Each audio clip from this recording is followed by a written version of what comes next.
اللہ اکبر۔ بسم اللہ الرحمن الرحیم۔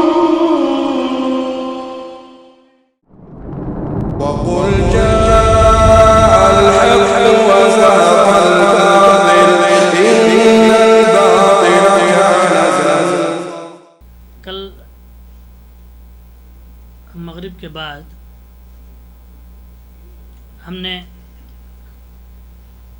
ایسی چیز کا مشاہدہ کیا اور ایسے طوفان کا مشاہدہ کیا کہ خاص طور سے خصوصاً میں جب سے سعودی میں ہوں اتنی زبردست غبار اور طوفان میں نے اپنی زندگی میں نہیں دیکھا تھا۔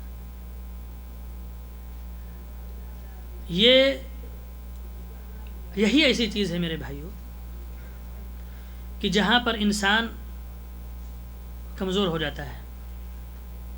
دنیا کی کوئی طاقت ایسی نہیں ہے کہ جو اللہ کے ہوا کو روک سکے۔ یہ اللہ کے سچائی اور اللہ کے حق ہونے کی دلیلوں میں سے دلیل ہے۔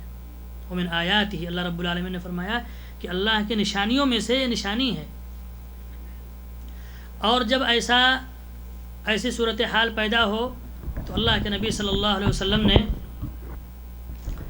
ہمیں حکم دیا ہے کہ ہم دعا کریں اور اس سے خیر کا طالب ہوں اور کہیں کہ اے اللہ تو ہمیں اس کی بھلائی عطا فرما، اور وہ بھلائی جن بھلائی کے ساتھ اس کو تو نے بھیجا ہے، اور اللہ تو اس کے شر سے محفوظ رکھ، اس کے شر سے پناہ چاہتا ہوں، اور ان تمام شر سے جن کے ذریعہ سے تو نے اس کو بھیجا ہے۔ یہ عربی دعا کا ترجمہ ہے۔ اگر کسی کو عربی نہ یاد ہو، حسن المسلم ایک کتاب ہے، اس میں اس کی دعا ہمیں مل جائے گی۔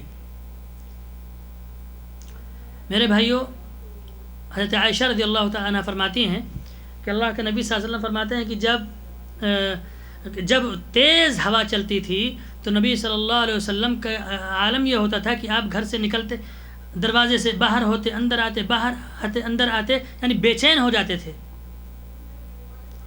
اور اللہ کے نبی صلی اللہ علیہ وسلم کی حالت دیکھ کر کہتے عائشہ رضی اللہ تعالی عنہ پریشان ہوئے تو فرماتے اللہ کے نبی صلی اللہ علیہ وسلم کہ تمہیں کیا پتہ نہیں ہے کہ اس میں رحمت بھی ہو سکتی ہے اور اس میں عذاب بھی ہو سکتا ہے۔ وہ عذاب کہ اللہ رب العالمین نے ایک قوم کے پاس بھیجا تھا کہ جب اس نے طوفان دیکھا تو اس نے کیا کہا کہ قالوا هذا عارض ممطرنا، کہ یہ آ رہا ہے، اس کے بعد بارش ہوگی اور اس میں بھلائی ہی بھلائی ہمارے لیے ہے۔ لیکن اللہ تعالیٰ فرماتا ہے بل هو ما استعجلتم فيه ريح فيها عذاب علیم، کہ بلکہ انہوں نے اس میں استعجال کیا، جلد بازی کی، اس کے پیچھے اللہ رب العالمین نے عذاب دردناک عذاب رکھا ہوا تھا۔ تو جو بھی آندھی، طوفان، یہ ساری چیزیں کیا ہیں، اس میں ہمیں پناہ مانگنا چاہیے اور اس کی خیر، اس کی بھلائی کا اللہ رب العالمین سے دعا کرنا چاہیے۔ میرے بھائیوں، یہ بہت ہی بڑی آزمائش ہوتی ہے ایسی صورت میں کہ بندہ اس میں کیا کر پائے، نہیں بچ سکتا ہے۔ اللہ کے نبی جناب محمد رسول اللہ صلی اللہ علیہ وسلم ایک مرتبہ مدینہ سے باہر تھے اور جب تشریف لائے مدینہ کے قریب ہوئے تو بہت ہی تیز تند ہوا چلی، طوفان آ گیا، یہاں تک کہ یہ تھا کہ بعض قافلے اور سواریاں اس غبار میں دفن ہو جاتی۔